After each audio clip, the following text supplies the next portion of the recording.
We're going to do this, or we're going to die trying to do this. So I made it to where I had to do it. And it took me about 8 months.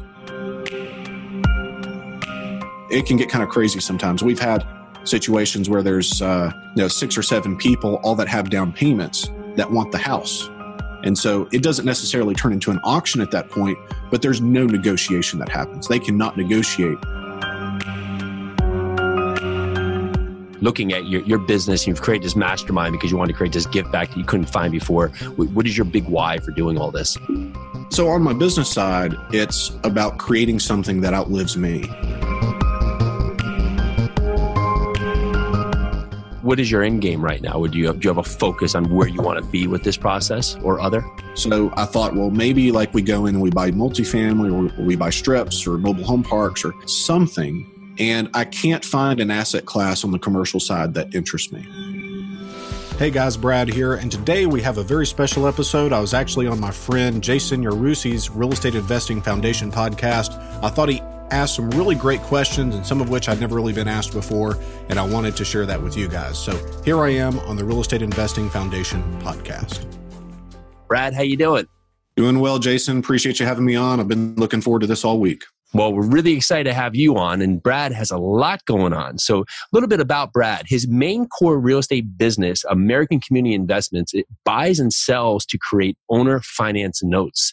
He's also gone ahead and created this awesome mastermind, Investor Creator Blueprint, really because he wasn't satisfied with the current mastermind or previous mastermind he was in before and wanted to be able to give a give back where people get the value they deserve when in a mastermind. And on top of that, he's got this great podcast, Learn the Secrets to Creating a Successful 7-Figure House Flipping Business on the Investor Creator with Brad Smotherman. So Brad, welcome to the show.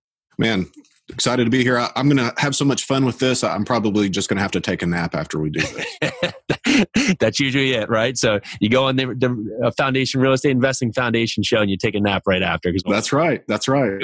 Good. Well, with so much going on, when and how did you get started? So I woke up one morning when I was 17 years old. And for some reason, I didn't go to bed thinking about real estate, but I got up thinking about real estate and getting my real estate license. And my thought was, it was my senior year of high school. I was at the very end of that and on my way to college. And I thought, well, I can get my real estate license. I can learn a bit about an industry and probably make as much as I would bartending or waiting tables and all that. So I contacted a former mentor of mine. I was raised by my grandparents, and when my grandfather passed away in 8th grade, my math teacher really kind of stepped in and provided a good, strong male role model for me. And I called him. He remembered me, and he had been a real estate agent. He retired from teaching as a math teacher to do his real estate side. And so I called him, he remembered me, and he said, yeah, you should do this. So that's kind of how I got started in real estate. So I was licensed from 2005 to 2010 as a licensee to sell real estate as a realtor. And I retired that license in 2010 just to do investment. Amazing. And did you go to college, or did you just completely foresee that and jumped into this head on? No, I did go to college. I got my undergraduate in accounting and my master's in tax. And I went into the accounting world for about 30 days. I realized pretty quickly it was not in my personality type to do that kind of work. Sure. Everybody needs tax accountants, so I'm not disparaging against tax accountants, but it just wasn't for me. And I went back into selling real estate, as luck would have it, fall of 2008. Now, I don't know if you remember fall of 2008. It was not the best timing to go back into real estate sales, but we made it, and I have a great wife that was super supportive. So we made it, and I pressure washed houses part-time to make ends meet. While I did that, started selling real estate again, and then I retired that license in 2010. So in 2010, what was that moment where you said, okay, investments, I'm going head on, and why did you feel so comfortable to do that? Well, I wasn't comfortable at all. There's a lot of fear and a lot of doubt. And I think it's the same fear and doubt that a lot of people have when they start up. Mm-hmm. We all start from the same place. Nobody is born having bought investment property. But, from there, I just made the decision. It's like I was trying to do both. I was trying to do the investment and be a realtor. And what I found was I would go to listing appointments and say, well, I can list it for this or I can buy it for this. Well, I listed houses and I couldn't buy anything. But that's not what I wanted for myself. And so it's like, okay, well, burn the bridges, burn the ships. Let's go be an investor, having never bought an investment house before. and retire this license. So I made it to where I had to do it. And it took me about 8 months from that time to hit my first deal. But once I did, and I got a little bit of confidence in myself, then I began to do transactions every month and multiple times a month. And we kind of scaled up from there. Amazing. You remember what that first deal was and what it felt like to get that? Oh man, you never forget your first. So basically, I still remember even the lead when it came in, because I was so beat up emotionally. I had all these calls and I hadn't converted anything. And, it's like every one that you feel like you should be able to do and you can't, it doesn't do much for your confidence. So I was just like really beat up. And I remember just looking at the voicemail and like, I just don't want to listen to another voicemail. I don't want to talk to another seller. It's like, hey, put the big boy pants on, Brad. Like, you decided you wanted this. And so I called the guy, and it wasn't that much unlike any other call that I had. I went to the house. It was a divorce situation, and they were two payments behind. So to put numbers to the deal, I bought it for $97,000, which is what they owed, subject to, and I sold it for $135,000 with $20,000 down in 3 days. And so I got a $20,000 down payment net to me. And that felt like $20 million because I had like $300 in the bank at the time. So from there, it's like, okay, let's put more of that money. I think I put like 4,000 or 5,000 into marketing and really started to scale up. Wow, that's incredible. And that's more of an advanced strategy than people do for their first deal. Was that your strategy from the start, or you just find a deal and found the best opportunity to work with that deal? No, it was the way that I decided to do it. And it was the way that I thought was the best way, because number one, I had no money. I couldn't go and pay cash for a house. I didn't have any financial backing. My credit was extended with the bank with the house that my wife and I owned as an owner occupant. And so, we had to find another way. And luckily I had a great mentor, David Alexander, who taught me how to create wraps and create financing. So, it was just the best way to do that market. And my guess is, with the market kind of stabilizing and starting to dip in certain metros, that it's going to be, once again, the best way to do real estate. So let's fast forward, right? That's a great entry point. And now if we fast forward to today, what does your business look like and where's your core focus? Yeah, my core focus is once again on creating notes. So kind of like the evolution of my business was, I started doing the deals like I just explained. And then I was like, okay, we built up some capital and I started marketing more and more. And I thought, well, the real money is in doing these big fix and flips, like the Joanna HGTV style fix and flips. And so I bought some of those and did these gut down reframes. And I realized pretty quickly I do not have the attention span for that. My personal thought is that there's more money in the financing than the fixing. And so I decided, okay, after doing that for a long time, maybe 3 or 4 years, I decided, okay, let's go back to what we started with. Because at the end of the year, I decided, let's take my top 10 deals for the year and see what made them great.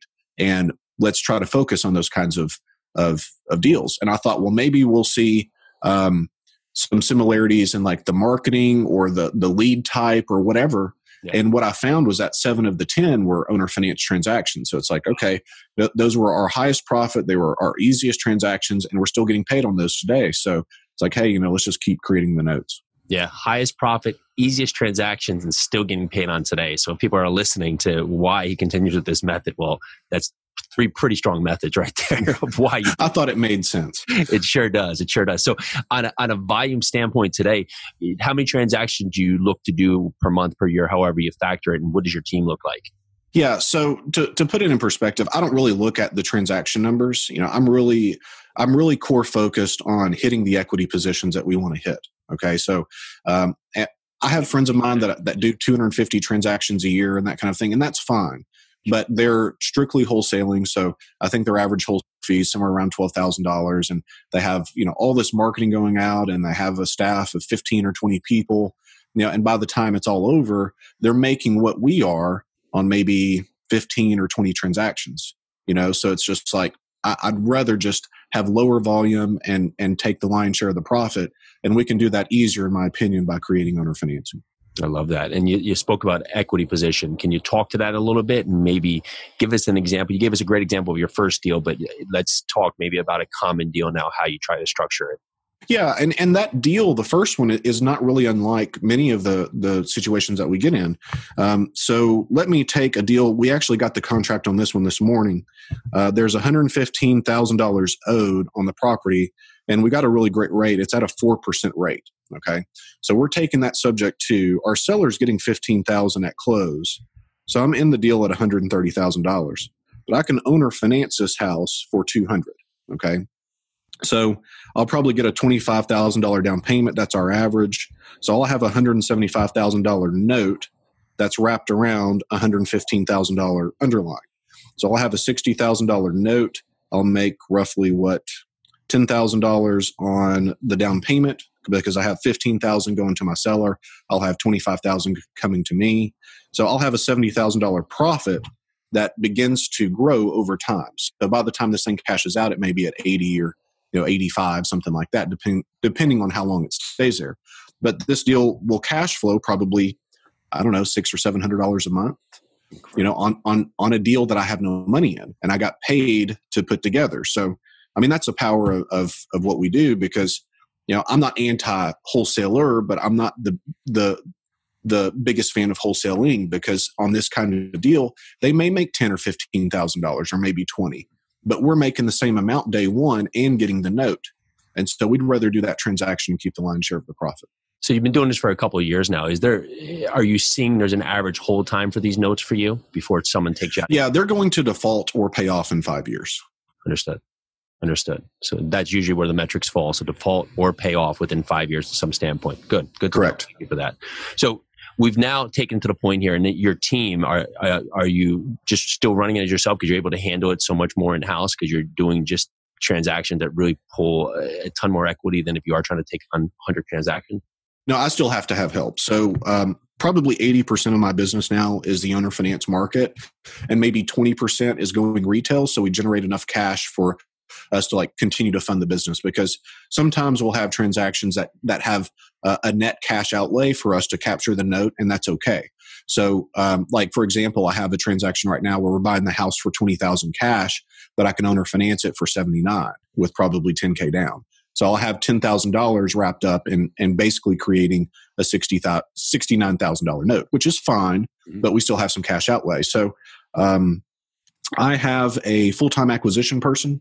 I have a full-time project manager that manages the rehab side, and he has a few employees. I have a couple of VAs, and I have a half-time disposition person, which I really need to kick up to a full-time person, because we've really got a whole lot right now going on. But that's kind of our team structure. So it's pretty lean, I think. Your end buyer is typically, so if you're doing wholesales, typically your end buyer is going to be a cash buyer. But for these wraps, you're basically looking to an end buyer. How is your marketing for dispositions different, or how are you sourcing these end buyers for these deals compared to what you would be doing as a wholesale opportunity? Yeah, and I don't know that it really is that different. I'd say it partly is, but our biggest three ways to generate motivated buyers are Craigslist ads, Facebook ads, whether it's on the marketplace or paid ads or the local Facebook groups. But we also do bandit signs, and that's the only reason that I do bandit signs now, even though that's how I used to buy houses. Now it's just to sell.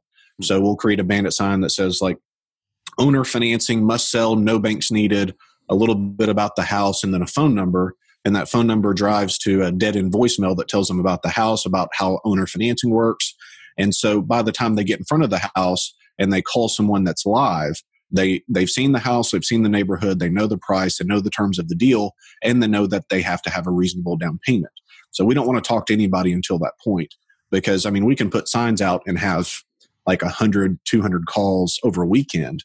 It's outrageous, because the owner finance buyer pool is a pretty big pool, and the supply demand curve is much different. Okay. So, if you take a metro with 3,000 houses on the market, you'd be tough pressed to find 30 houses that are offered with owner financing. So if that's the case, you have a lot of buyers that are contending for those 30 houses. And so it can get kind of crazy sometimes. We've had situations where there's 6 or 7 people, all that have down payments, that want the house. And so it doesn't necessarily turn into an auction at that point, but there's no negotiation that happens. They cannot negotiate when they're in the same house and everybody's in a different room and we're saying, well, we're going to talk to the Jones and the Smith family next. But I mean, what's the best you can do? What's your best down payment? What's your income? And we're talking about that. So it makes a big difference. What market are you in? So I'm based out of Nashville, Tennessee, Okay. but I've bought now in 16 states. Wow. Do you find there's a median price point or maybe an income to, I guess, income to price that works for markets where maybe, houses are either too expensive where it doesn't work for that model? Yeah. And I think that truths are found in extremes. So if I tried to owner finance, say like a $25 million house, I'm sure I'd have some trouble with that.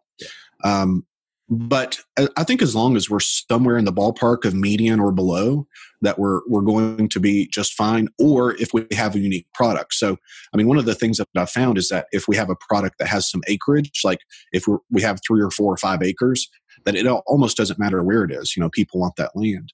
But I mean, we've really never had any trouble with selling the houses. Let's transition a little bit. So you're in 16 states. How do you source the next state, or is there certain parts in a market that you look to identify besides price point that you say, okay, I'm going to go into this market? Yeah. So what I would say is that we're not necessarily looking for what state, we're looking for what not state, okay, or what not market. So right now we're running Google Ads in 126 metros.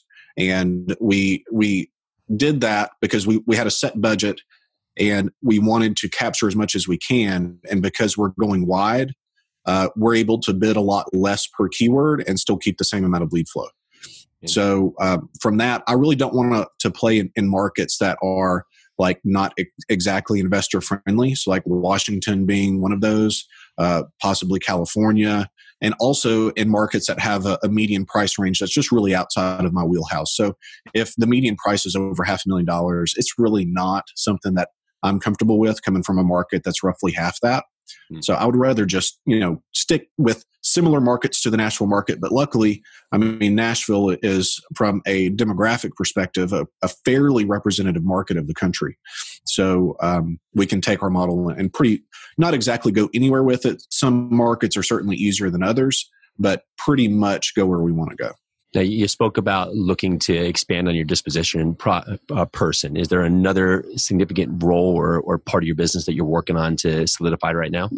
Not exactly. And I'm kind of to a position where we're either going to have to make it really big or just keep it the way it is. And I don't think that there's going to be a way to do like in the middle. Okay. We're to the point now that we're creating so much in node equity that it's just becoming almost unmanageable to deal with, So I would say as of tomorrow, we would, and today's the 20th, we will have created 300,000 in node equity this month.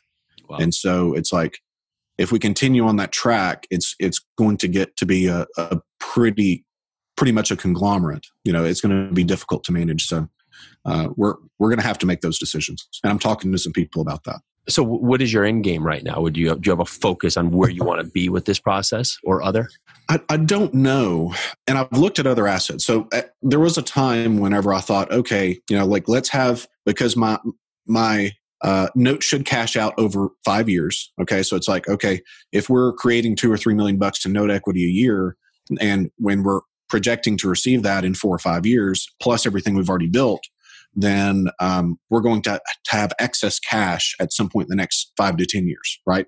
Yeah. So I thought, well, maybe like we go in and we buy multifamily, or we buy strips or mobile home parks or something.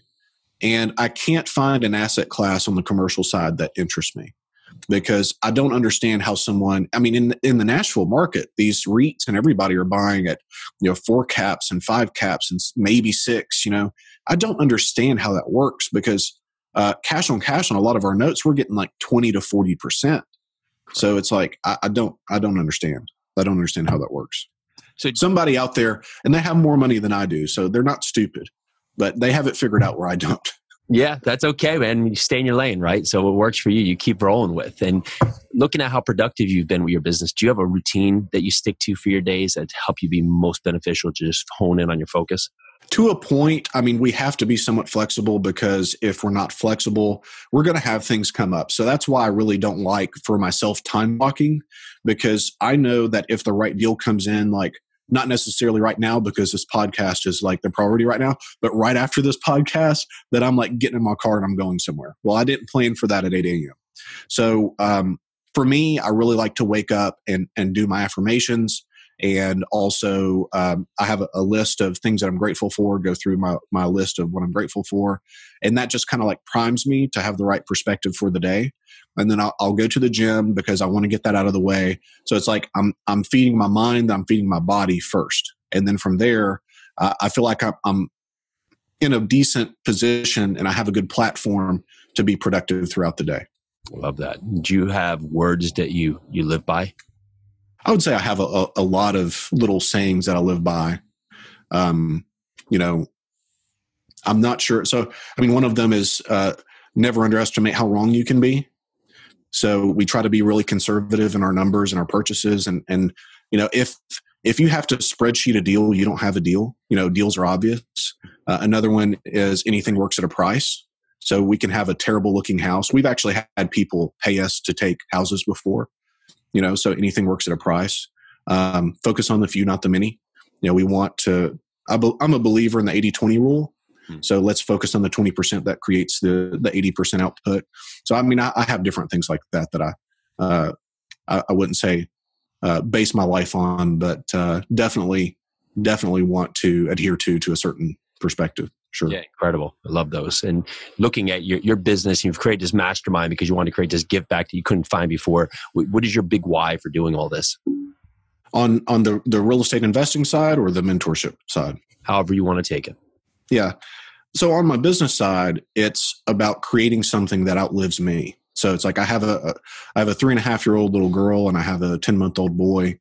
And I've always been mindful that I wanted to have a family and I wanted to be able to leave them with something, you know, and that's not just financial. Okay. I think a lot of people sacrifice the family side for the financial side.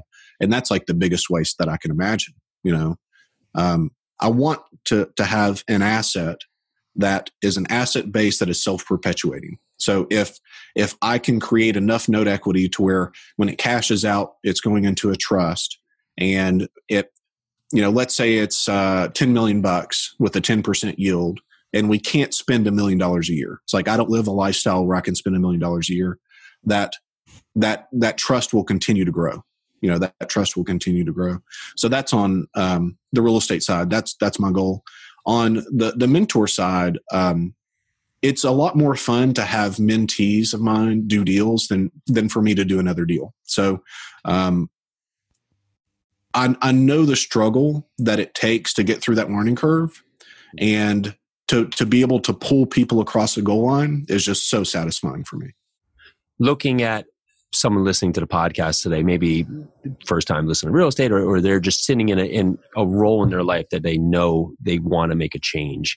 Someone who's actively looking to get into real estate today, maybe they love your process. What's a good step for them to take today to take that first step towards a new outcome? I think that if someone was really thinking about it, you know, I would say that maybe take 10 or 20 hours and do the research on the niche that really calls to you. And I would really recommend that you take some time by yourself in quiet, try to quiet your mind and ask yourself if this is what you really want. Because I think a lot of people, they see the TV shows and they see the, you know, quote unquote glitz and glamour and all that, if there is such a thing. And they think, oh, you know, that appeals to them. But they're not willing to take the sacrifices, to do the sacrifices that it takes to see that outcome. So if you have the commitment, and I mean like a real commitment. So it's like I think business and relationships have great parallels. So in my marriage, now I'm married. I got married about 10 years ago. And in my marriage, we made the commitment that there's no such thing as divorce, you know, and that's the same commitment that you have to the business to get through the learning curve. It's like, we're going to do this, or we're going to die trying to do this, right? So if you take the time and you really make that commitment to yourself, everything else will happen. You know, you're going to have to pivot. There's going to be things change. You're going to have obstacles, But anything worth doing takes time. But anybody really can do this business. Guys, I started with no money. I had no credit that I could use. And I certainly didn't know what the heck I was doing. So it's like, had no knowledge and I had very little time. Okay. So it's like anybody can do this business, but you have to make the commitment to yourself. That was awesome. Thank you for that. Now, Brad, if others are listening today, they want to connect with you, find out more about you, your podcast, your mastermind, what's the best way to connect with you? Yeah, you can find me on bradsmotherman.com. I've also got a podcast, Investor Creator, on iTunes, as well as the various other places. We talk about real estate, notes, negotiation, all the fun things that I think are fun. My wife doesn't think they're that fun anymore, but she begrudgingly listens to me, which I can understand after roughly 14 years of dating, that she doesn't want to hear about it anymore. And you can, for those inclined, you can add me as a friend on Facebook. There's not so many Brad Smothermans out there, but you can find me there, and I'm happy to chat with you about real estate, which is one of my favorite things to talk about. Brad, this has been amazing. Thank you so much. Really appreciate your time today. Jason, enjoyed it, man.